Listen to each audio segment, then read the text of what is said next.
Ang pakalam sa buhay ko, haligat panoorin mo ang kahambulan ng araw ko. Yan, nakakain kami ng turo po ko si Roel din yan. Pinlex pa talaga ang price. Price lang naman ang kinakain yan. So yan, naglilinis tayo ng jeep. Tapos lang natin guys.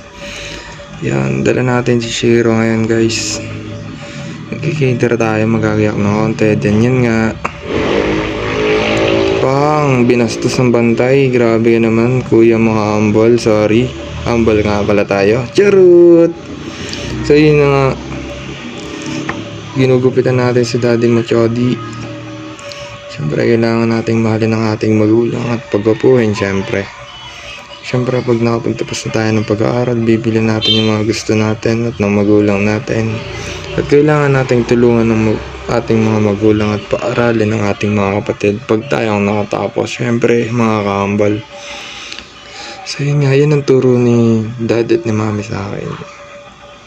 Magtulungan at tayong magkakapatid, di huwag mag-away-away. Sabi din ng Panginoon, lagi tayong magsisimba at sasamba sa Panginoon at lagi tayong magdadasal.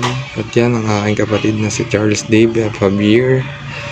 Nagsipagsipagan na sa video guys. Mga kahambal, isang humble. Pang. Ayan na, pinalaglag na lahat ng dumi guys. Makikita nyo naman dyan focus na focus. Pag ako naglilinis, nakikilinis din syempre mana sa kuya. Ay, humble nga pala tayo guys. So yun na nga, ang daming dumadaan dyan. Ang daming dumadaan nasisirita na sila ni Charles Dib Diba? So yun na nga. Yan na si Shiro pang minomontage pa ni kuya mo humble Boom X na ba?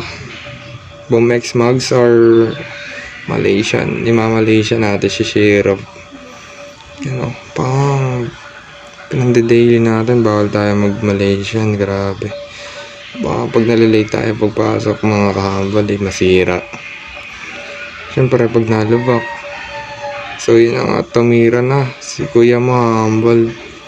Yan na guys, pang bastos ang bantay. Grabe, humble nga pala tayo. Charot. Thank you for watching, love you.